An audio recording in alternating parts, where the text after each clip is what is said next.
नमस्कार दर्शकों। क्या आपने कभी सोचा है असंख्य शक्तियों के स्वामी हमारे देवी देवताओं को वाहन की आवश्यकता क्यों पड़ती है? उनके वाहन के रूप में पशु पक्षियों को ही क्यों जोड़ा गया है? असल में ऐसा मनुष्यों को प्रेरणा देने के लिए किया गया है।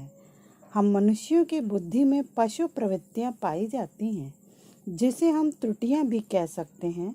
हमारे देवी देवता पशु या पक्षी की सवारी करके हमें एक शिक्षा को ग्रहण करने का उपदेश देते हैं और अपने जीवन में उस गुण को उतारने की प्रेरणा देते हैं। तो आइए जानते हैं कि हमारे पूजनीय देवी देवता किस किस वाहन की सवारी करते हैं और क्यों।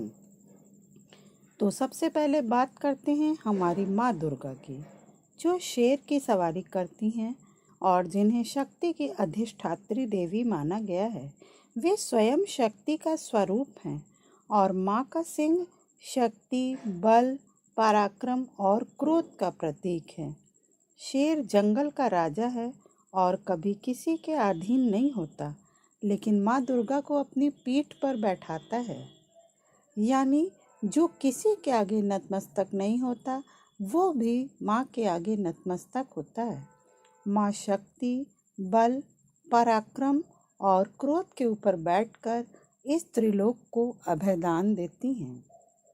हमारे भोले शंकर नंदी बैल की सवारी करते हैं।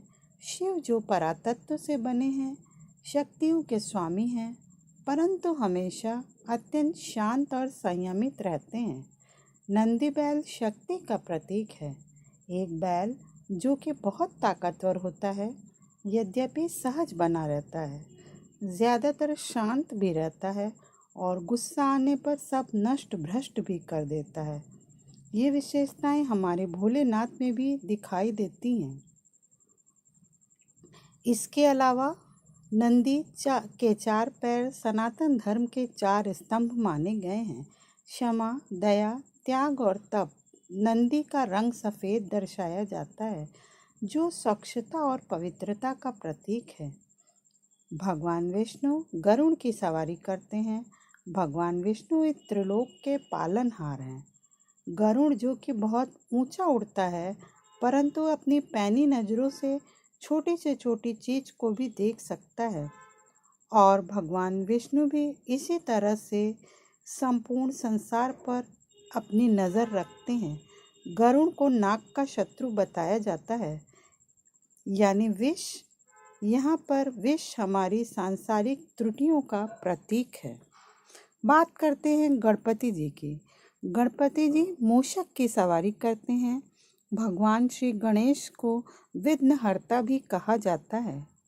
वे सर्वप्रथम देव हैं। कोई भी काम इनके आशीर्वाद के बिना संपन्न नहीं होता। इनका वाहन मूषक विघ्न का सूचक है, जिसे धारण करके देव अपने पैर के नीचे दबाए रखते हैं। तो कोई भी काम करने से पहले इनका ध्यान करना मत भूलिए, कोई अनिष्ट नहीं होगा। मोर कार्तिकेय जी की सवारी है। भगवान कार्तिकेय भगवान शिव और माता पार्वती के पुत्र हैं और शक्तियों के संपन्न हैं। इनकी तपस्या से प्रसन्न होकर स्वयं भगवान शिव ने मोर उनको भेंट स्वरूप दिया था। मोर अपने चंचल स्वभाव के लिए प्रसिद्ध है और कार्तिकेय जी का मोर की सवारी करना यही दर्शाता है कि उन्होंने अपने मन और भाव पर काबू पा लिया है।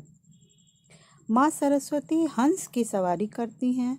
हंस पवित्रता, ज्ञान और मन को स्थिर करने का प्रतीक है। हंस अपने पूरे जीवन में एक हंसनी के साथ रहता है। माँ का हंसनी की सवारी करना इस बात को दर्शाता है कि उन्होंने भी इन्हीं सब गुणों को धारण किया है और यही प्रेरणा वे हमें देती हैं। ज्ञान के प्राप्ति के लिए मन का स्थिर होना अति आवश्यक है। धन की देवी माँ लक्ष्मी हैं। वे उल्लू की सवारी करती हैं। उल्लू शुभता और संपत्ति का प्रतीक है। माँ अपनी सवारी पर बैठकर हमारे जीवन में शुभता और संपत्ति लाती हैं और हमारे जीवन का अंधकार समाप्त करती हैं। इंद्रदेव का वाहन ऐरावत हाथी है। ऐरावत शक्ति और विशालता का प्रतीक है। इंद्र जो कि संपूर्ण त्रिलोक का भोग करने वाले हैं, वे शक्तियों के स्वामी ऐरावत की सवारी करते हैं। इनके अलावा यमराज भैंसे की, अग्निदेव भेड़ की, वरुण देव मकर की, वायुदेव और चंद्रदेव हिरण की सवारी करते हैं और सूर्यदेव 7 घोड़ों से सजे रथ की सवारी करते हैं। तो दर्शकों, ये थे हमारे देवी देवताओं के वाहनों की जानकारी। आपको कैसी लगी हमें अवश्य बताइएगा।